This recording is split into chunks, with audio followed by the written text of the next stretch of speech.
Agora, Mauro, ainda sobre o Palmeiras, apetitoso, faminto no mercado, um dos caras aí, o Andreas Pereira, que está sendo especulado, e ele é titular do Fulham. Quando ele saiu do Flamengo, ele saiu muito por conta, ele continuou ali, estava emprestado, podia ser contratado, mas teve aquela falha na final da Libertadores, ficou muito marcado pela torcida.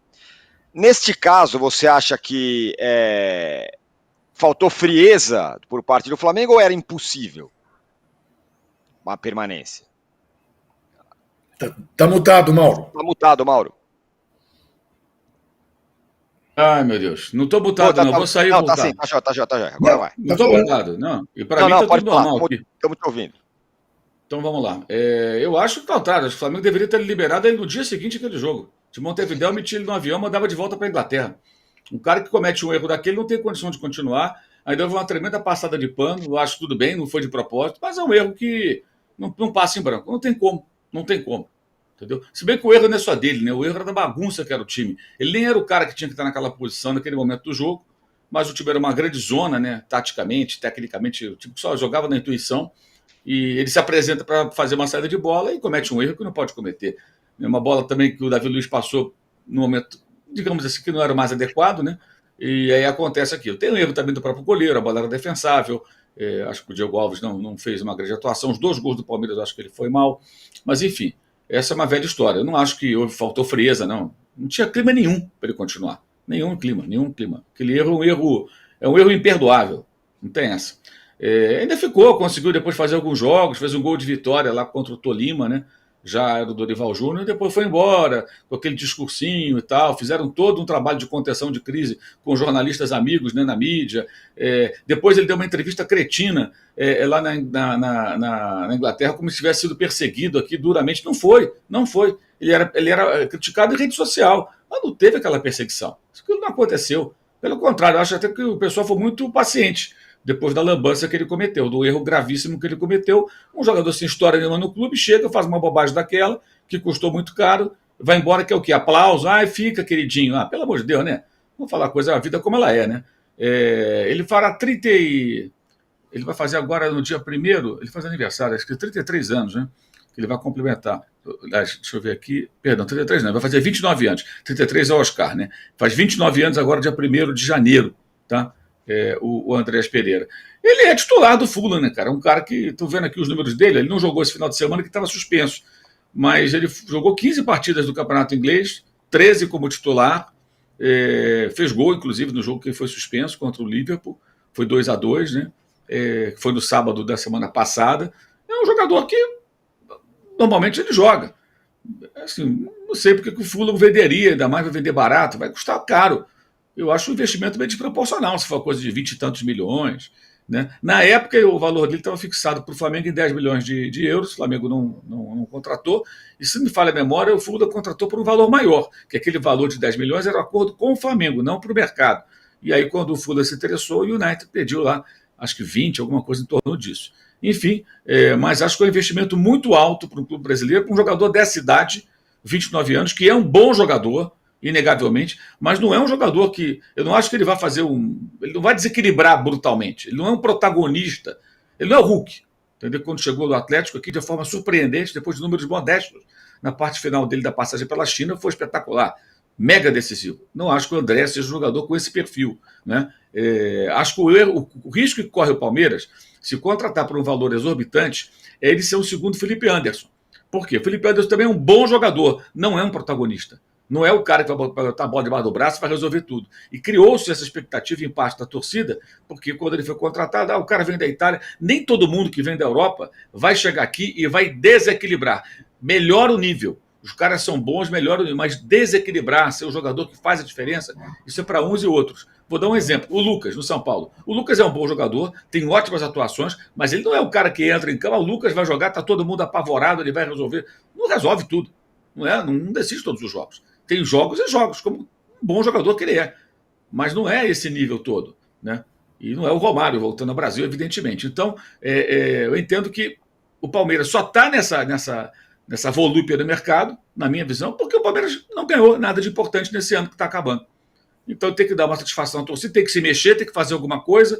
Eu vi muita gente responsabilizando os jogadores depois da perda do título brasileiro, que estava nas mãos do Palmeiras até o jogo contra o Botafogo. Eu acho que tem mais gente responsável, inclusive a comissão técnica, que errou muito no jogo contra o Botafogo, que foi realmente a decisão do campeonato naquela oportunidade, e em casa perdeu a chance de, com o empate, ficar na liderança e marchar para o tricampeonato brasileiro, né? Não conseguiu. Mas acho que isso é reflexo dos maus resultados. Então precisa fazer alguma coisa. É sempre bom lembrar o seguinte, gente, são duas situações aí. O Atlético Mineiro está vendendo o Paulinho e a torcida está reclamando.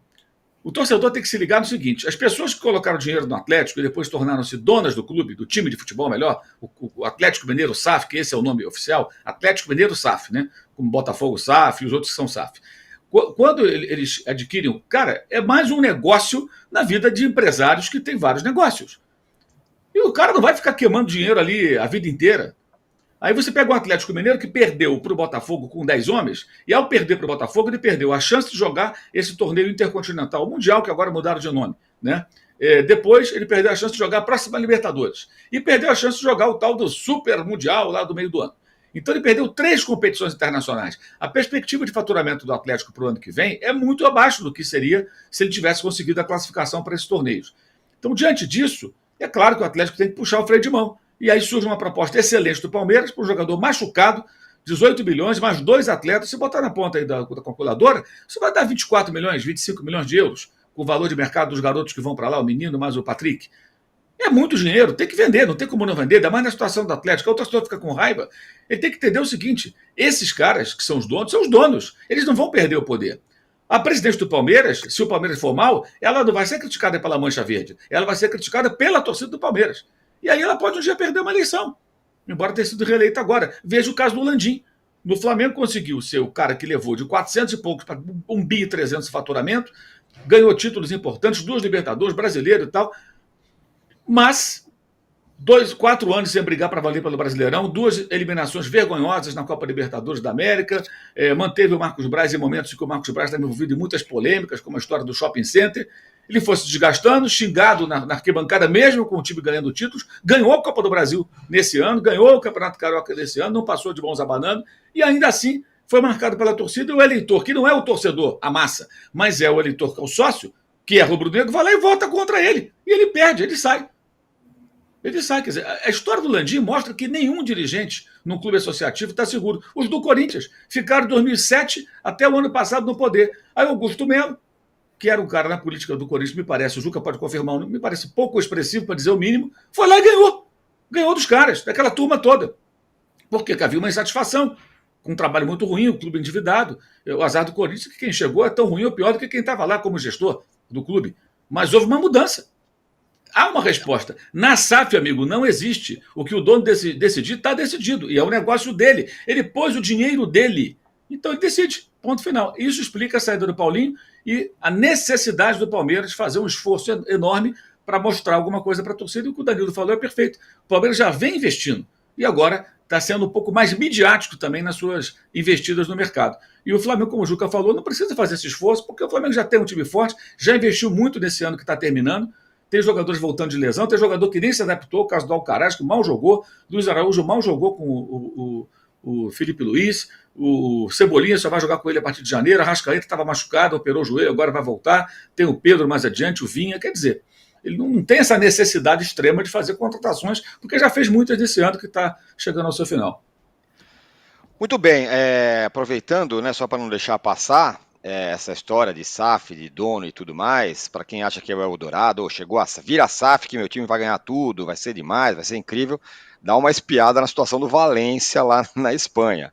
Está lá em penúltimo lugar, o dono da SAF não aparece lá há uns 5 anos, a torcida está enlouquecida, o time está para cair para a segunda divisão do campeonato espanhol. O dono, que é um coreano... Oi? Não, assim, o Milan já teve problemas assim, né? Protestos diversos, chinês, aí, americano que vira dono e tal. E o caso, o Juca falou do Botafogo, o Lyon, cara. O Lyon está no momento com transfer ban e com rebaixamento definido. Que ele pode reverter isso se por acaso ele conseguir vender uma quantidade X de jogadores e movimentar uma grana que cubra a lacuna financeira, né? De acordo com o órgão regulador do futebol francês, onde tem lá o fair play financeiro. O Lyon, hoje, se terminasse hoje o campeonato, ele estava com o rebaixamento definido. E isso afeta o Botafogo, claro, porque eles têm que resolver o problema do Botafogo. O Almada já chegou com o pé lá, já foi embora, o Adrielson voltou, e outros podem sair, o Botafogo tem que. O próprio dono do Botafogo falou, né, numa entrevista da imprensa francesa, há um mês mais ou menos, que agora é a hora do Botafogo socorrer o Lyon. E se você pegar os perfis de torcedores do Lyon e ver jornalistas franceses, eu falei com alguns deles nas últimas semanas, todo mundo lá fala isso. Não, agora o Botafogo que ganhou lá tem que ajudar a gente. Aquele checão do título da Libertadores, né, 24 milhões de dólares, algo em torno disso, se não falha a memória, 23, 24, que apareceu lá no meio do campo, lá, com o dono do Botafogo, com aquele cheque tamanho família, aquele cheque lá, os franceses começaram a botar o olho, opa, esse dinheiro vem pra gente, isso é para ajudar o Lyon. Porque não é uma família? Família Igor? É. Então é assim que funciona. Automaticamente isso pode comprometer investimentos do Botafogo. Da mesma maneira que o Almada só jogou aqui por conta dessa situação. Ele vem e vai emprestado. Mas o intuito sempre foi colocá-lo no Lyon, não no Botafogo. Para o Botafogo foi ótimo, usou o jogador por alguns meses e ele ajudou o time a ser campeão 2 vezes.